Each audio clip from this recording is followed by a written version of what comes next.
रिजवान ने school bag बंद करके कंधे पर डाल रखा था और वह स्कूल जाने वाली बस में बैठा स्कूल की तरफ जा रहा था। बस में उसके दोस्त भी बैठे थे। सब आपस में हंस हंस कर बातें कर रहे थे और शरारतें भी कर रहे थे।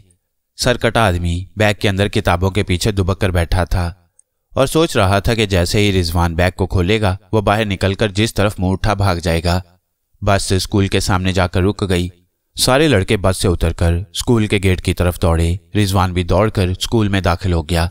अभी स्कूल नहीं लगा था। रिजवान ने जेब से कागज में लिपटा हुआ बर्गर निकाला और खाने लगा। वह स्कूल की छोटी सी ग्राउंड में बरामदे के सामने एक दरख्त के नीचे बैठ गया और मजे से बर्गर खाने लगा।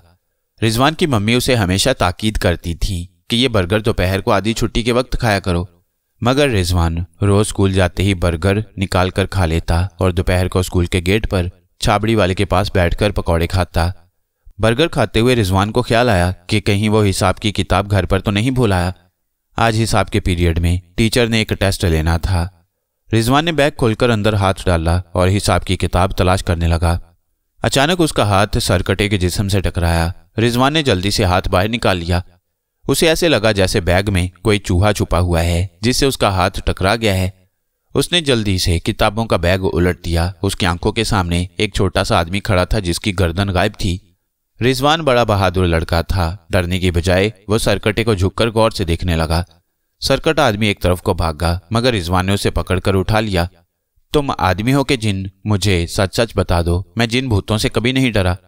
सरकटा आदमी रिजवान की बहादुरी पर दिल में खुश हुआ, वरना उसे डर था कि वो उसे ईंट मारकर कुचल भी सकता था। सरकटे आदमी ने बारीक आवाज में कहा, रिजवान, मैं खुश हूं कि तुम मुझे देखकर डरे नहीं। तुम वाकई एक बहादुर लड़के हो। सुनो, मैं ना कोई जिन हूं और ना कोई भूत। मैं एक इंसान हूं, मगर मेरे अंदर जिन्नों भूतों से ज्यादा ताकत है। रिजवान ने कहा, मगर तुम्हारा सर कहाँ है? सर के बगैर तुम कैसे बोल लेते हो? ये एक पुरस्कार कहानी है। तुम यही समझ लो कि किसी वजह से मेरा सर काट दिया गया है और अब मैं जादूगर हामून के जादू के असर में हूं।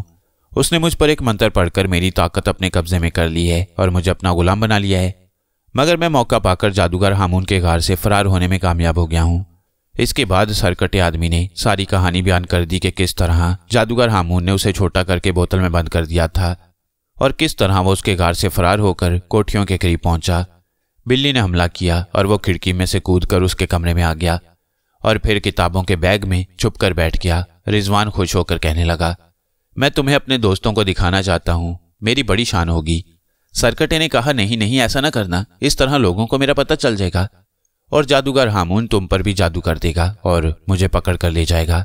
रिजवान बोला, अच्छा तो फिर तुम मेरे दोस्त बन जाओ, मुझे बड़ी खुशी होगी।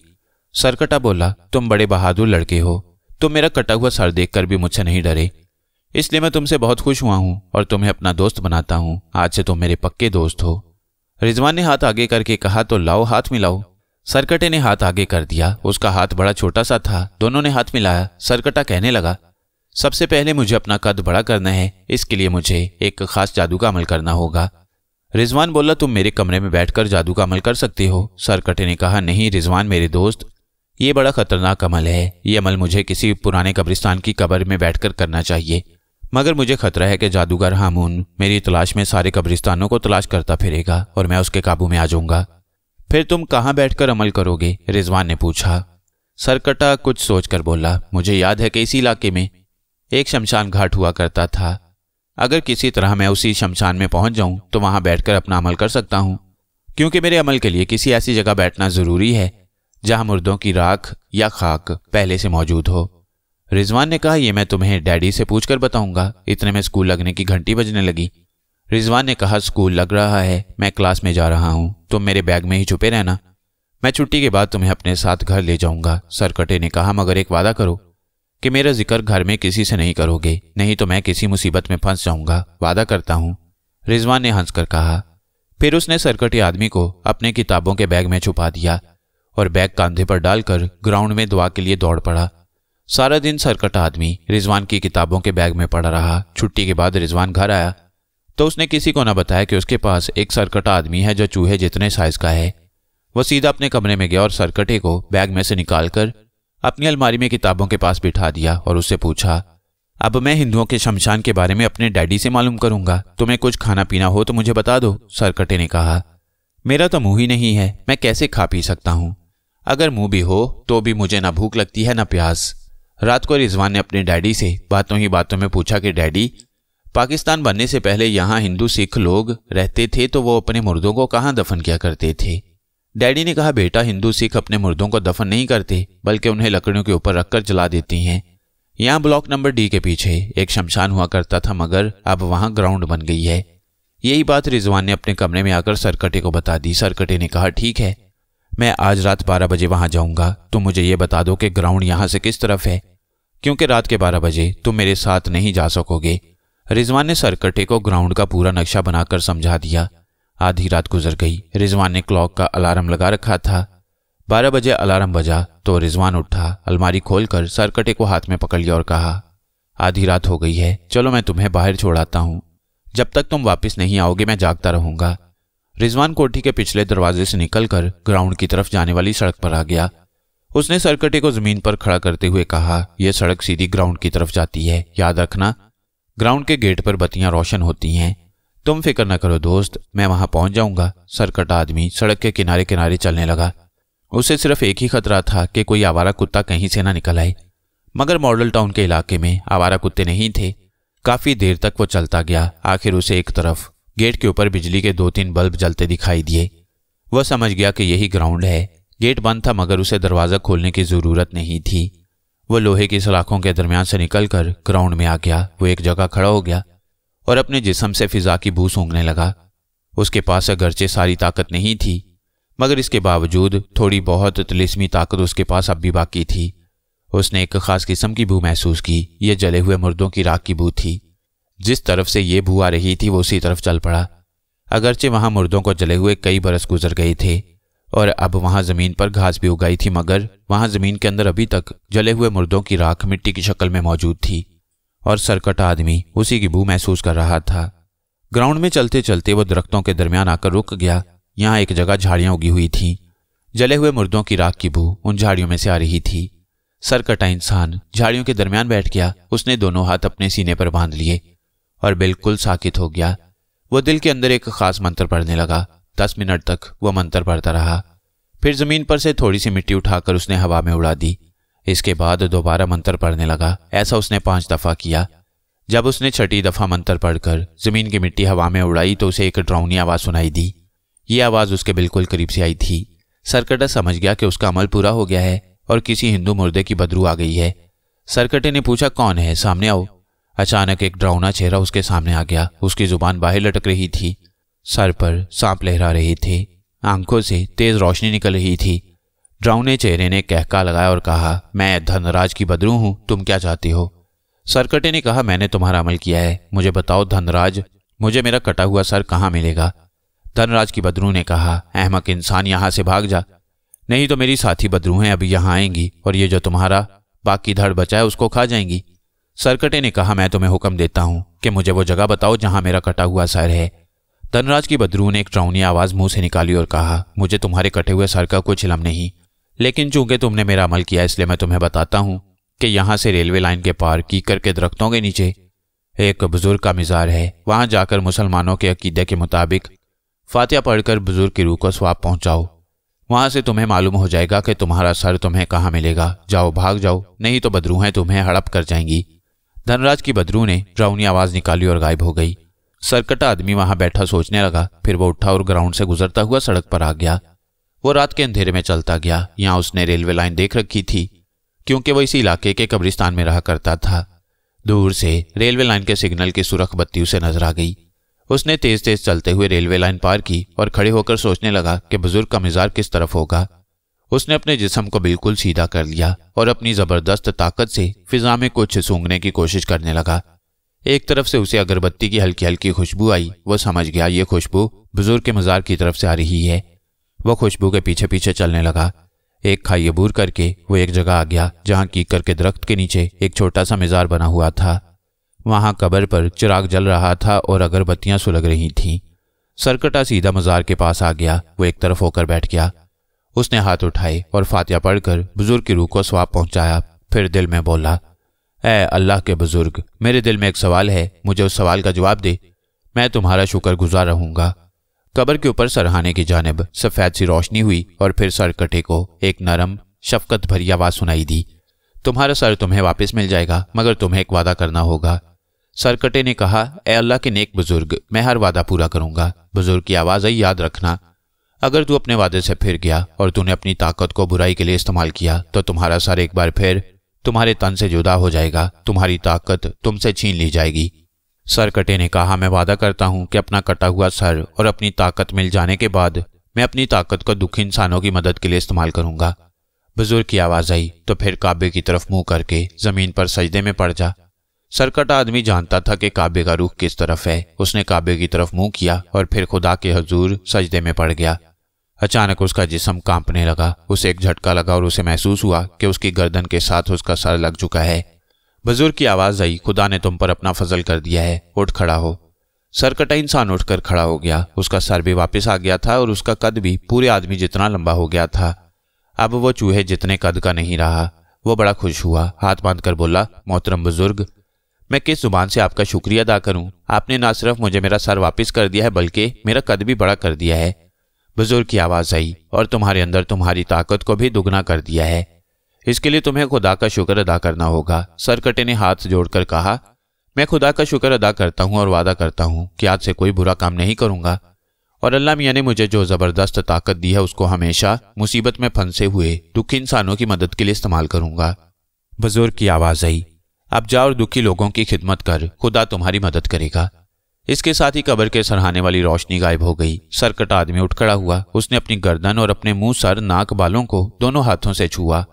वो बड़ा खुश हुआ कि उसका सर वापस आ गया है। उसने बुजुर्ग का शुक्रिया अदा किया और खुदा का शुक्र अदा किया और दिल में फैसला कर लिया कि वो आज से अपनी जिंदगी दुखी और मुसीबत ज़दा लोगों की मदद के लिए वक्फ कर देगा। कभी झूठ नहीं बोलेगा, कभी बुरा काम नहीं करेगा। उसने अपनी ताकत आजमाने के लिए आंखें बंद कर ली, दोनों हाथ कानों के साथ लगाकर गहरा सांस लिया। इसके साथ ही वो गायब हो गया। अब वो सब कुछ देख रहा था। उसे कोई नहीं देख सकता था। उसे अपना बदन भी नजर नहीं आ रहा था। उसकी एक ताकत वापस आ गई थी। उसने दूसरी ताकत आजमाने के लिए दरख्त के मोटे तने को दोनों हाथों से पकड़कर अपनी तरफ खींचा। उसकी जबरदस्त ताकत से इतना मोटा दरख्त उसकी तरफ सारे का सारा झुक गया। सरकटे आदमी ने जल्दी से दरख्त को फिर से सीधा कर दिया। उसे मालूम था कि इस तरह से दरख्त को तकलीफ होती है। अब वो ये खुशखबरी अपने दोस्त रिजवान को सुनाने के लिए उसकी कोठी की तरफ चल पड़ा। सरकटा गैबी हालत में था। वो जरा सा ऊपर को उछला और हवा में तैरने लगा। अब वो जमीन से 10-15 फुट ऊंचा होकर फिजा में तैरता हुआ बड़ी तेजी से रिजवान की कोठी की तरफ जा रहा था। जब वो कोठी के करीब पहुंचा तो उसने देखा कि कोठी के ड्राइंग रूम और ऊपर रिजवान के कमरे में पूरी रोशनी हो रही थी। वो बड़ा हैरान हुआ कि रात का 1-1:30 बज रहा है, इतनी रोशनी क्यों हो रही है। इस वक्त तो लोग बत्तियां बुझाकर सोए हुए होते हैं। वो हवा में तैरता हुआ ऊपर रिजवान के कमरे के बाहर वाले बरामदे में आ गया। रिजवान का दरवाजा खुला था। सरकटा आदमी गैबी हालत में जो ही रिजवान के कमरे में दाखिल हुआ, उसने देखा कि रिजवान रस्सियों से बंधा कुर्सी पर बैठा है। उसके मुंह पर स्कॉच टेप लगी है और हाथ कुर्सी के पीछे बंधे हुए हैं।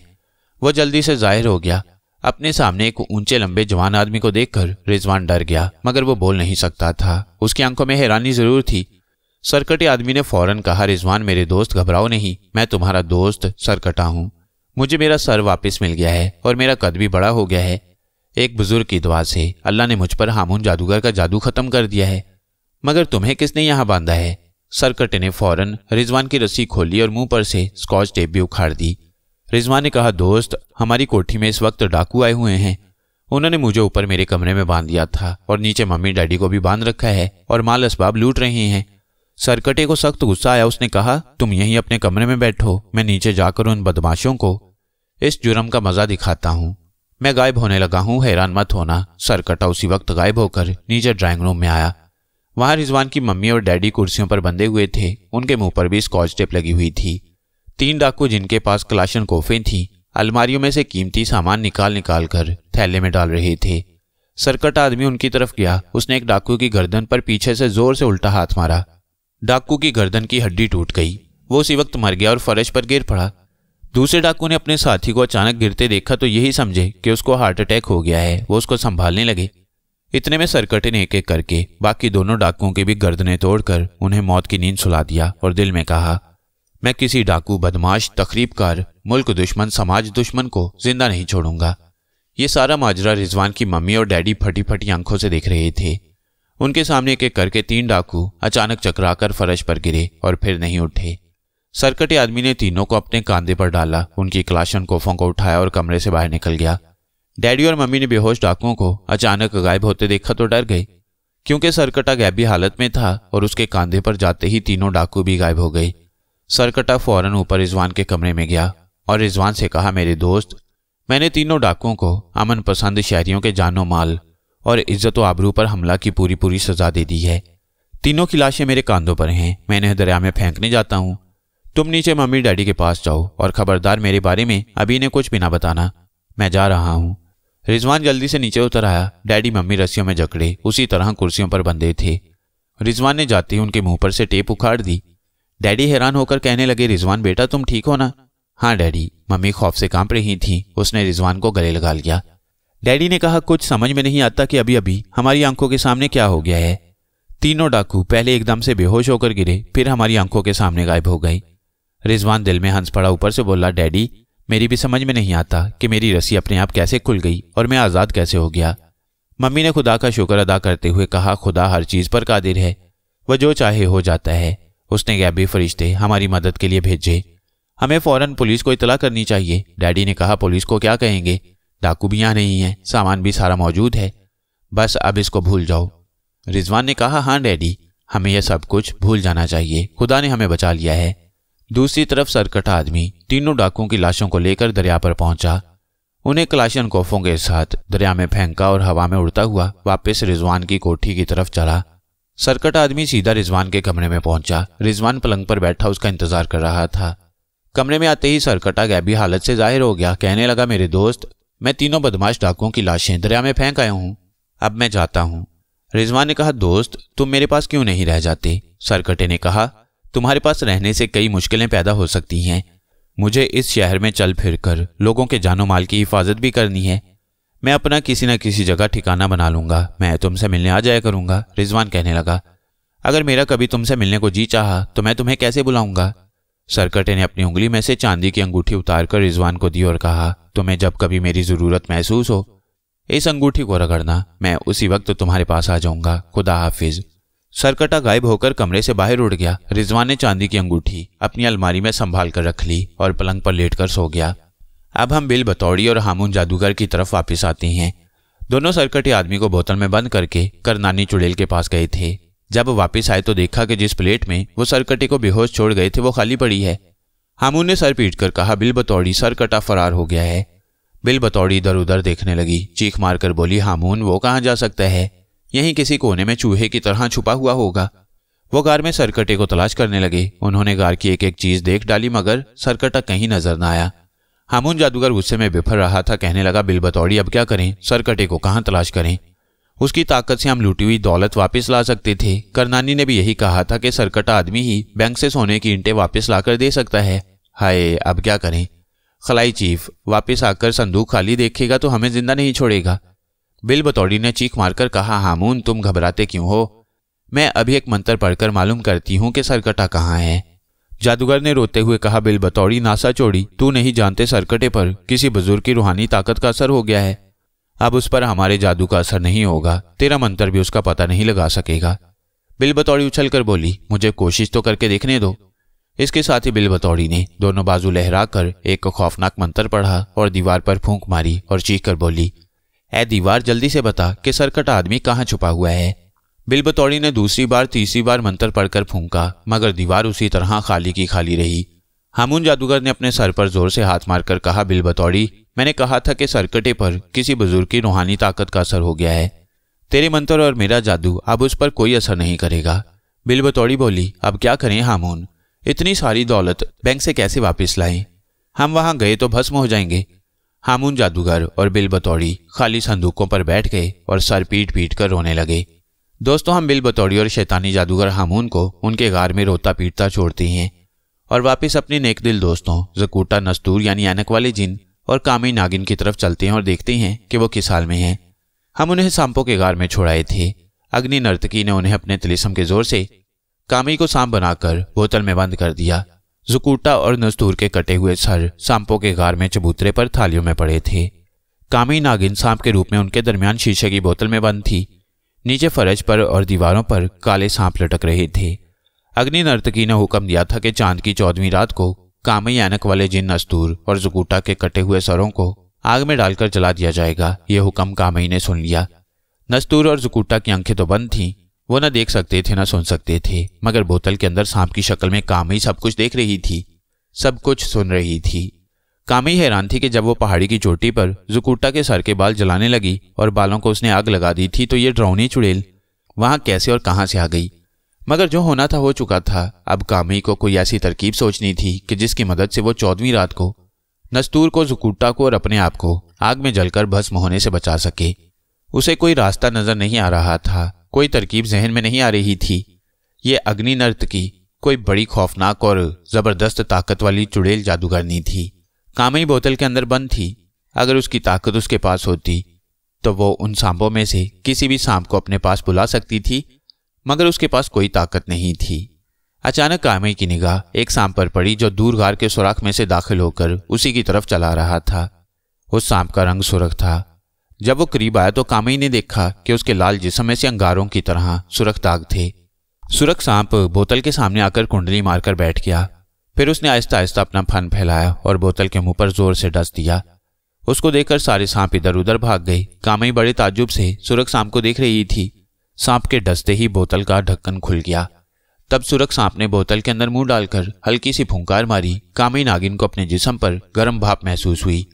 इसके साथ ही सुर्ख सांप ने सांपों की जुबान में कहा, शेषनाग की देवी कामई, सुर्ख अग्नि सांप तुझे सलाम कहता है। कामी के बदन में सुर्ख सांप की गर्म फुंकार लगने से एक ताकत सी आ गई। उसने सांपों की जुबान में जवाब दिया, क्या तुम मुझे जानते हो? क्या तुम मेरी आवाज सुन रहे हो? सुर्ख सांप ने कहा, हाँ देवी कामई, मैंने अपने फुंकार से तुम्हारे अंदर इतनी ताकत जरूर पैदा कर दी है कि तुम मुझसे बात कर सको और मेरी जुबान समझ सको।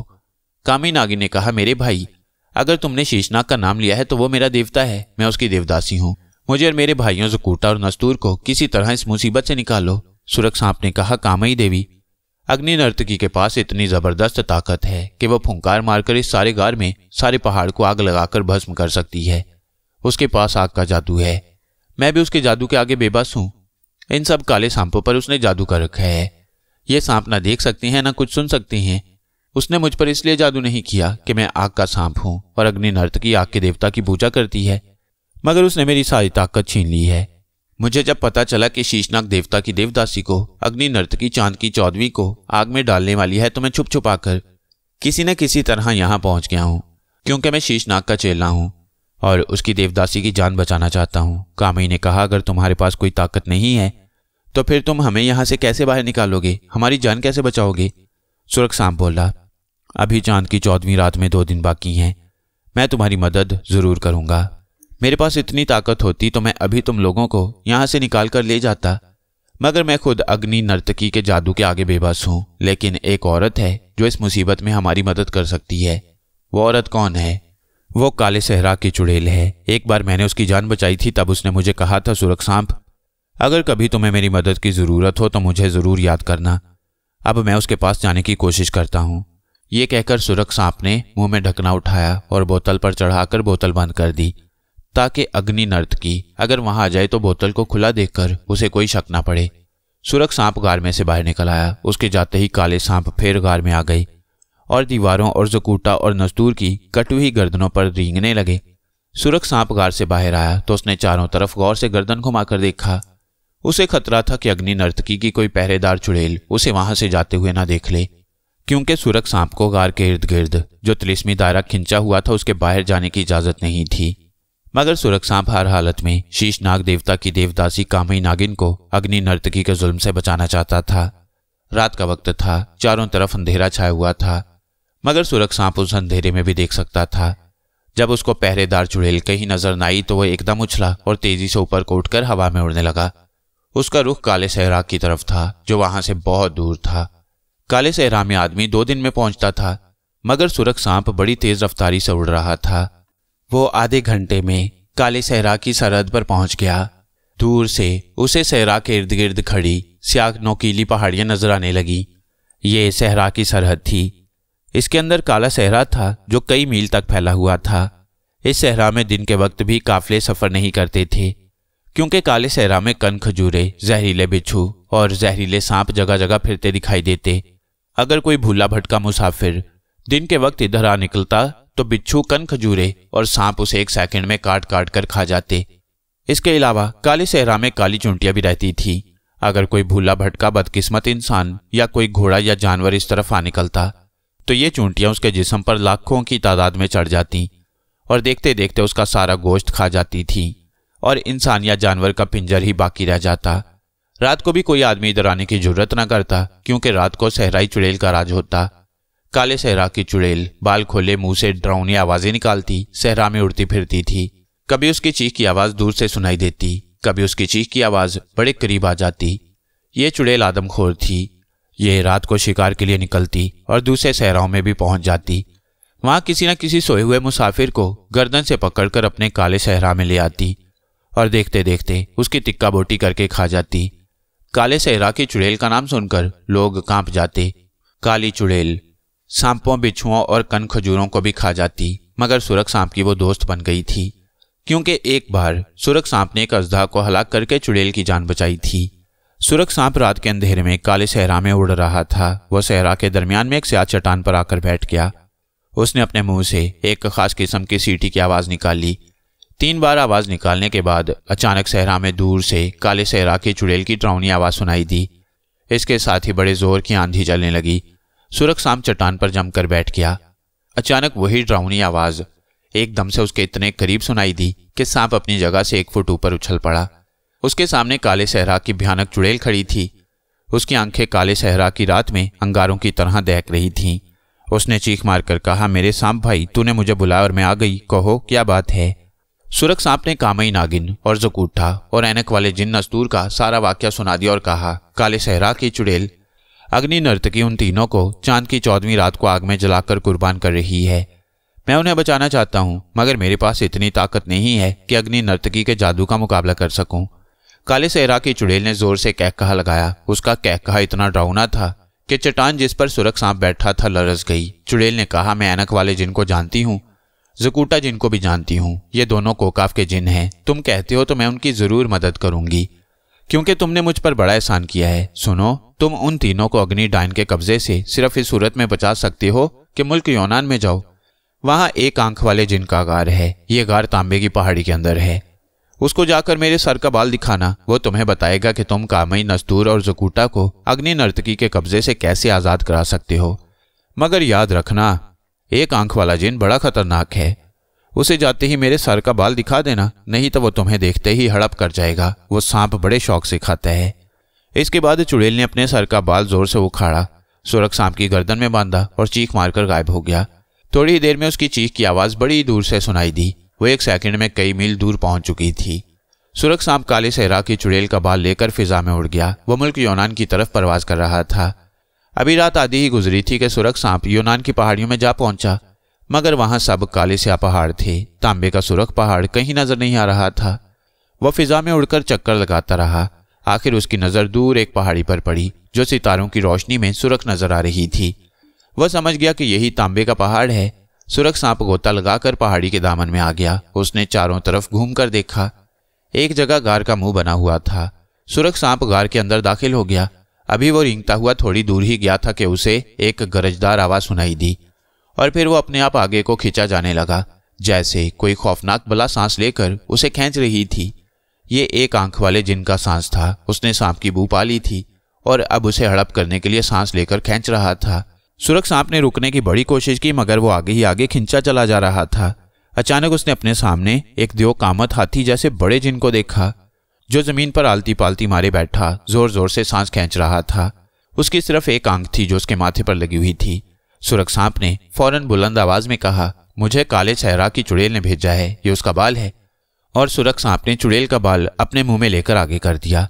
एक आंख वाला जिन काली चुड़ैल का नाम सुनते ही चुप हो गया। उसने अपना सांस खींचना बंद कर दिया। सुरख सांप जमीन पर जमकर बैठ गया। एक आंख वाले जिन ने अपनी लंबी काली जुबान निकालकर सुरख सांप के मुंह में से बाल ले लिया और गरज कर बोला, उसने तुम्हें मेरे पास क्यों भेजा है?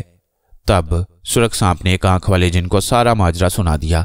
जिन कुछ देर आंखें बंद करके लंबे लंबे सांस लेता रहा, फिर आंख खोली और सांप को एक खास मंत्र बताकर बोला, ये मंत्र पढ़कर उन तीनों के ऊपर फूंक देना। वो तीनों अपनी असली शक्ल में जिंदा हो जाएंगे, मगर उनकी ताकत वापस नहीं आएगी।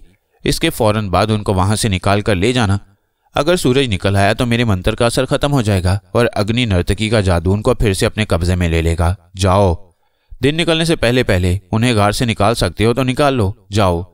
कहीं ऐसा ना हो कि मेरी नीयत बदल जाए और मैं तुम्हें खा जाऊं। मैं सुरख सांप बड़े शौक से खाता हूं। सुरख सांप फौरन वहां से बाहर को भागा। मंत्र उसने अच्छी तरह याद कर लिया था। उसने तांबे की पहाड़ी वाली गार से बाहर निकलकर आसमान की तरफ देखा। दिन निकलने में ज्यादा देर नहीं थी।